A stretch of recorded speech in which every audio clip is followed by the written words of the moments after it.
Welcome back to our sharing on the book of Job. And today I'll be sharing lessons from Job 35 to 37, which I titled Elihu is Just as Trifling. Like, who else got mad reading this? Because it just didn't turn out how I thought it would. But here are my thoughts. Elihu continues to speak to Job and basically calls him out for his claims of innocence. He rightly says, though, that whether a man is righteous or wicked, it only affects other human beings and not God, who is sovereign. He said this to most likely diminish Job's stance that he didn't deserve what he was going through. But the lesson wasn't lost on me either. Like, what he said was right, but why use it to, speak against Job? He eventually concludes that Job spoke worthless words without knowledge and came to a wrong conclusion, that the righteous have no more advantage than the wicked.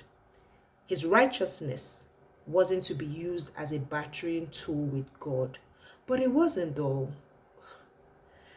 In 36:21, he wants Job to turn from complaining against God rather than learning from affliction. He spells out to Job that God isn't partial. He exalts the righteous, but if they are afflicted, he shows them the true character of their deeds, essentially implying that Job is being arrogant again. I found this very bizarre, him calling Job arrogant, especially because when he started, he said something like, listen to the words of the wise person. And first of all, he also even claimed to be speaking on God's behalf, just like Eliphaz had in the beginning. And he referred to himself as perfect in knowledge. So why are you now calling somebody arrogant? I don't understand. Which is why I concluded that Elihu was just as trifling.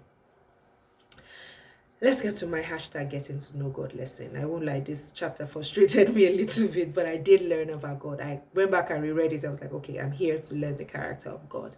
And here it goes. God doesn't despise anyone, nor regard anyone as trivial, in spite of the fact that he is mighty. And neither our sins or righteousness affects God's position or perfection. In 37:13, after Elihu poetically describes God's awesomeness as the creator and all the amazing things that he can do through nature, he said that he does them all, whether for correction or his earth or generally for mercy and loving kindness. Now that verse essentially meant that when he first described all the things that God could do in nature, taking all the things that, we see naturally. And essentially, the conclusion was God either does all of these things to either punish or correct or to show mercy and love, his unfailing love. What my conclusion was, and my key takeaway about God is this. God has his purposes for the things that he causes to allow to happen. His ways are past finding out.